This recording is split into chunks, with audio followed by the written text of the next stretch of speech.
Welcome to Vijay Guntur అంటే నేను దొండకాయ పచ్చడి చేయబోతున్నాను. ఒక 1 దొండకాయలు తీసుకొని శుభ్రం కట్ చేసి కడిగి పక్కన పెట్టేసుకున్నా. ఒక 100 గ్రాముల పచ్చిమిర్చి, ఒక 4 టమాటాలు, చిన్న నిమ్మకాయ అంత సైజు చింతపండు. పచ్చడి గల చింతపండు ఉంటేనే టేస్ట్ బాగుండిద్ది. ఇది పక్కన పెడదాం. చిన్న కప్పుకు పల్లీలు తీసుకున్నానండి. ఫస్ట్ పల్లీలు వేపుకుందాం.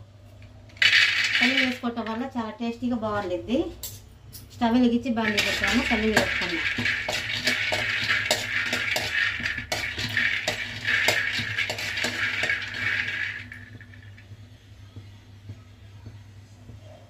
ఇది కూడా ఇలా వేపుకోవాలి. చిట్టుపాట్లు ఆడిద్ది చూడండి. ఇలా వేపుకోవాలి. పచ్చి వాసన ఇలాగా వేపుకోవాలి. అప్పుడు పచ్చడి అనేది బాగా టేస్టీగా ఉండిద్ది అన్నమాట. ఒక ప్లేట్లోకి వేసుకున్నా.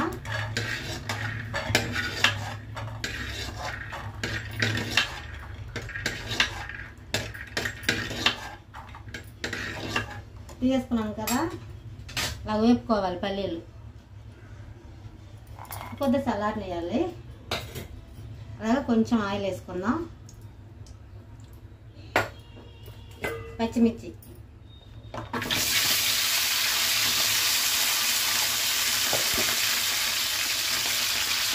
పచ్చిమిర్చితో కాస్త వేగాలి. వేలిద్ది పచ్చిమిర్చి.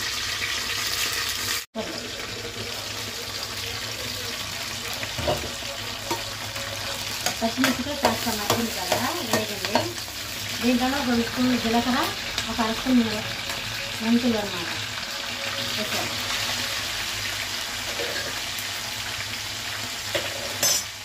అలాగే దొండకాయ ముక్కలు కూడా వేసేద్దాం. చింతపండు కూడా,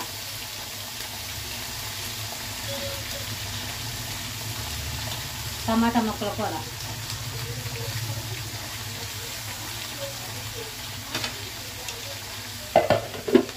కొత్తిమీర కూడా వేసేద్దాం కొంచెం. ఇవన్నీ వేసి బాగా మగ్గాలన్నమాట. బాగా వేపుకోవాలి. కరివేపాకు కూడా ఒక 3 రెబ్బలు వేస్తున్నాను. ఇవన్నీ వేసి బాగా మగ్గాలన్నమాట. బాగా వేపుకోవాలి. ఒకసారి కలుపుదాం.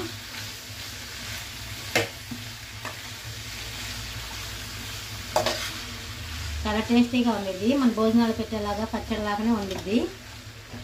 బాగుండిద్ది అన్నమాట.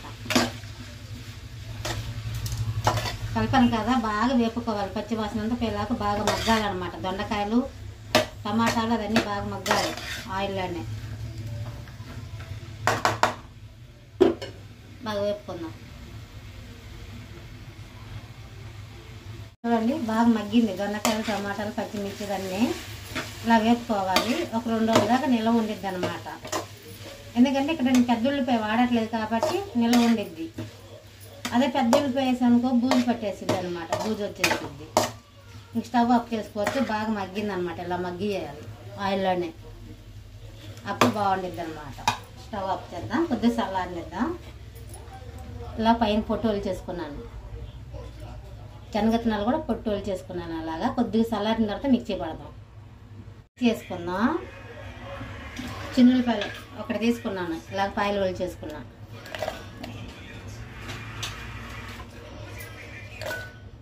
ఒక చిన్నులపాయ, పల్లీలు కదా వేపుకుని ఇలాగా పైన పొట్టు వేసుకుని వేసేసుకోవాలి. చల్లారింది, వేసేసుకున్నాం.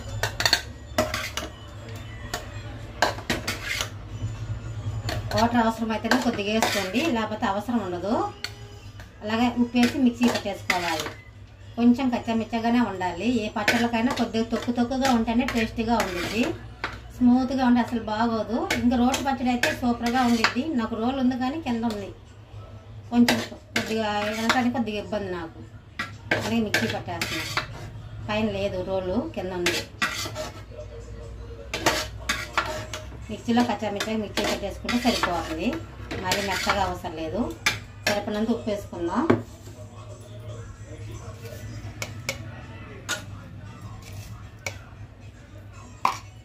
ఉప్పు కూడా వేసాను. మూత పెట్టి మిక్సీ పట్టుకుందాం.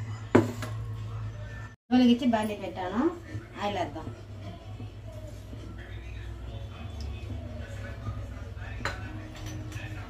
తాలింపు గింజలు అన్నీ కలిసి ఉండిద్ది అన్నమాట. తాలింపు గింజలు బాగా వేగాలి.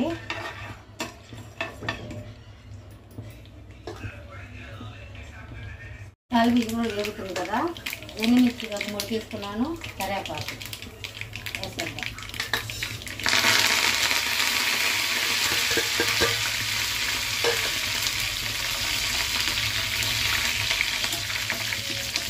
బాగా వేసుకోవాలి.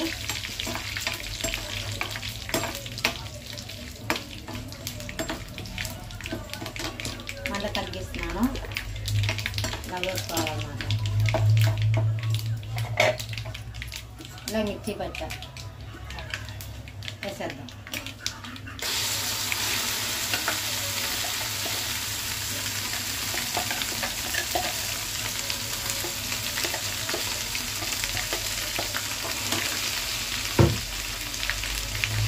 ఒక్క నిమిషం అలాగా తాలింపులో మగ్గితే సరిపోతుందండి. అన్నీ వేపుకున్నాను కదా ఫస్ట్లోనే ఆయిల్ వేసుకున్నాను కాబట్టి ఎక్కువ మగ్గ అవసరం లేదు తాలింపులో. ఒక్క నిమిషం అలా ఉంచేసి ఆఫ్ చేయాలి స్టవ్.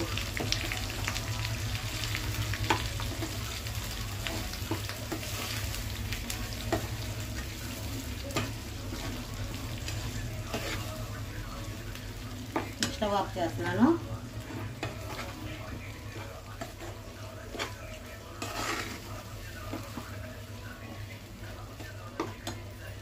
బౌల్లో తీసుకున్నాం.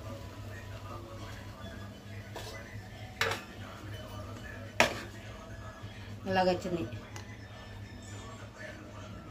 బాగుండేదండి. నేను చేశాను కాబట్టి నాకు తెలుస్తుంది, బాగుండేది. నేను వేడి వేడి రైస్లోకి నెయ్యి పచ్చడి వేసుకొని ఇలా తినేయచ్చు, బాగుండేది. కంపల్సరీ మన భోజనాలు కూర్చునేటప్పుడు పచ్చడి ఉండాల్సిందే, ఇంట్లో అయినా సరే అది భోజనాలు అయినా సరే.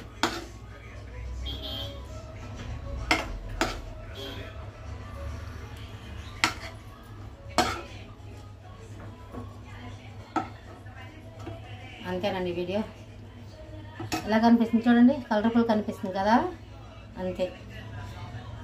మా వీడియోకి నన్ను నచ్చినట్లయితే లైక్ చేయండి, షేర్ చేయండి, సబ్స్క్రైబ్ చేయడం మాత్రం మర్చిపోకండి. మంచి మంచి వీడియోలు చూపిస్తా, నచ్చితే మీ ఫ్రెండ్స్ కూడా షేర్ చేయండి.